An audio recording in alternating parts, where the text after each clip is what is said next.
Assalamualaikum warahmatullahi wabarakatuh. Perkenalkan, nama saya Trihastuti dengan NIM 2210 3021 39 dari kelas 3B2 Malam. Di sini saya akan membahas tentang review materi, identifikasi dan evaluasi peluang pemasaran. Di sini ada 3. Yang pertama yaitu identifikasi peluang pemasaran, lalu investigasi peluang pemasaran, dan yang terakhir evaluasi perubahan yang diperlukan untuk operasi saat ini. Yang pertama, identifikasi peluang pemasaran, yaitu membahas tentang informasi tentang kebutuhan pasar dan jenis pemasaran, dianalisa untuk mengidentifikasi peluang pemasaran. Yang kedua yaitu potensi pasar baru dan kontribusi pada bisnis, diteliti untuk masuk, membentuk, atau mempengaruhi pasar dalam hal kemungkinan kontribusi terhadap bisnis. Lalu yang ketiga yaitu pendekatan kewirausahaan, inovatif, dan ide-ide kreatif, diidentifikasi untuk aplikasi bisnis potensial mereka dan kembangkan menjadi peluang pemasaran potensial. Lalu ada informasi tentang kebutuhan pasar dan bisnis, dapat mencakupi informasi pasar komparatif, kinerja pesaing, kebutuhan pelanggan, persyaratan hukum dan etika, saham, tren dan perkembangan pasar, pasar baru dan berkembang, profitabilitas, dan angka penjualan. Lalu ada pemasaran yang dapat mencakupi pemasaran bisnis ke bisnis, pemasaran langsung, pemasaran ide, pemasaran barang, pemasaran sektor publik, pemasaran layanan, dan pemasaran jarak jauh. Di sini ada new market, yaitu ada e-commerce, lalu ada export market, dan yang terakhir yaitu market segments that are currently impenetrable. Kontribusi kepada bisnis dapat mencakupi yaitu berpengaruh pada volume penjualan, pertumbuhan, saham, dan profitabilitas. Lalu ada identifikasi peluang pemasaran. Yang pertama, identifikasi informasi tentang kebutuhan pasar dan jenis pemasaran, dianalisa untuk mengidentifikasi peluang pemasaran.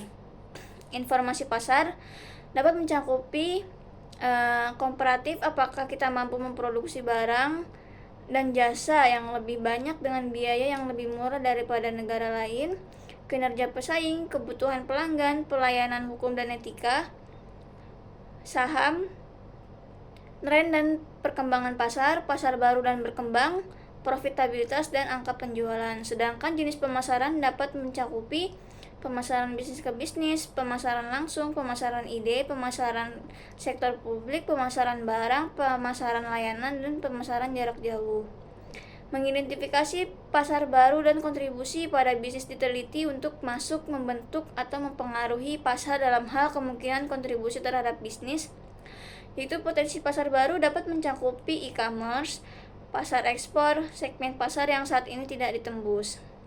Lalu kontribusi pada bisnis dapat mencakupi berpengaruh pada volume penjualan, pertumbuhan, saham, dan profitabilitas. Lalu pendekatan kewirausahaan, inovatif, dan ide-ide kreatif diidentifikasikan untuk aplikasi bisnis potensial mereka dan kembangkan menjadi peluang pemasaran potensial, dapat mencakupi functional approach, institutional approach, commodity approach, managerial approach, dan social system approach. Lalu yang kedua yaitu menginvestigasi peluang pemasaran. Yang pertama, peluang pemasaran diidentifikasi kemungkinan mereka cocok dengan tujuan dan kemampuan organisasi. Yang kedua, hasil evaluasi peluang diidentifikasi untuk menentukan dampaknya pada basis bisnis lain dan pelanggan saat ini. Lalu yang ketiga yaitu kelayakan finansial dari setiap peluang pemasaran dinilai berdasarkan faktor eksternal, biaya, manfaat, resiko, dan peluang. Yang keempat yaitu kemungkinan strategi pesaing potensial diidentifikasi dari pesaing dengan produk atau jasa yang sama. Yang kelima yaitu ranking peluang pemasaran dalam hal kelayakan dan kemungkinan bagi kontribusinya bagi bisnis. Evaluasi peluang dapat meliputi desain fungsional dari produk dan daya tarik tampilannya. Fleksibilitas memungkinkan adanya modifikasi ciri luar dari produk untuk memenuhi permintaan konsumen atau perubahan teknologi dan persaingan. Daya tahan baku produk bisa diandalkan kinerja produk seperti yang diharapkan pada kondisi operasi normal. Keamanan produk tidak menimbulkan bahaya pada kondisi operasi normal. Daya guna yang bisa diterima, kemudahan dan biaya pemeliharaan yang rendah, standarisasi, kemudahan untuk diproduksi dan diproses, dan kemudahan untuk ditangani. Faktor eksternal dapat meliputi kode praktik, kebijakan dan pedoman, peraturan, undang-undang yang relevan. Di sini ada tabel yaitu investigasi peluang pemasaran.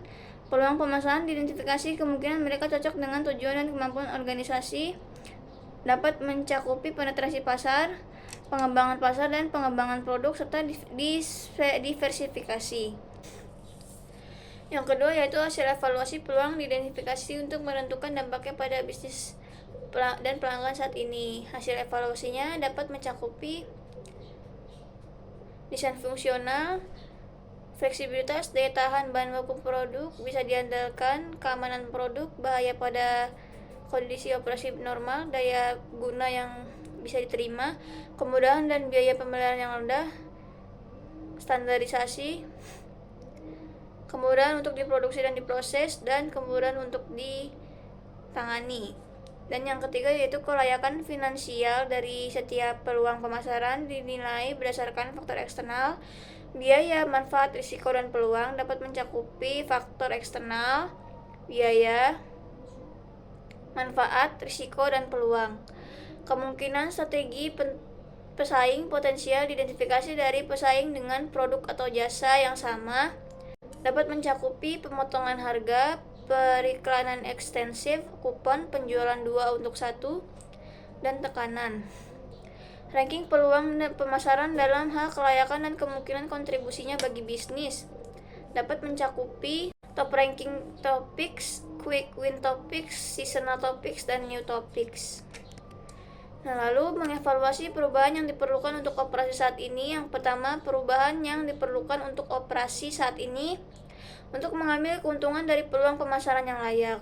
Yang kedua, perubahan organisasi untuk layanan basis pelanggan yang meningkat atau berbeda, termasuk penyediaan untuk kualitas layanan berkelanjutan kepada pelanggan yang sudah ada. Yang ketiga yaitu perkiraan kebutuhan sumber daya untuk operasi yang diubah.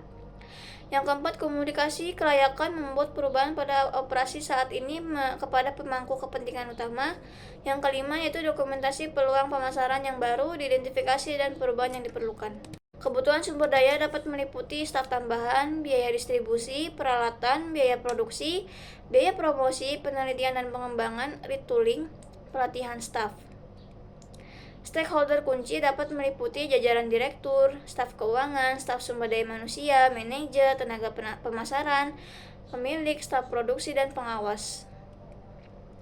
Mengevaluasi perubahan yang diperlukan untuk operasi saat ini. Yang pertama yaitu perubahan yang diperlukan untuk operasi saat ini untuk mengambil keuntungan dari peluang pemasaran yang layak, dapat mencakupi perencanaan proyek pemasaran, manajemen proses kreatif end-to-end, infrastruktur teknologi pemasaran, data pemasaran dan analisis, kepatuhan dan risiko merek.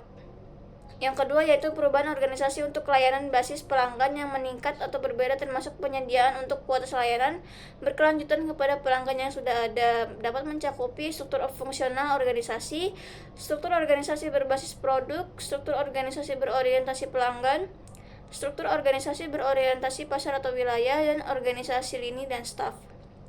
Yang ketiga yaitu perkiraan kebutuhan sumber daya untuk operasi yang diubah. Perkiraan sumber daya, staf tambahan, biaya distribusi, peralatan, biaya produksi, biaya promosi, penelitian dan pengembangan, retooling, dan pelatihan staf. Komunikasi kelayakan membuat perubahan pada operasi saat ini kepada pemangku kepentingan utama. Komunikasi kelayakan yaitu ada jajaran direktur, staf keuangan, staf sumber daya manusia, manajer, tenaga pemasaran, pemilik, staf produksi, dan pengawas. Lalu yang kelima yaitu dokumentasi peluang pemasaran yang baru, identifikasi dan perubahan yang diperlukan. Baiklah,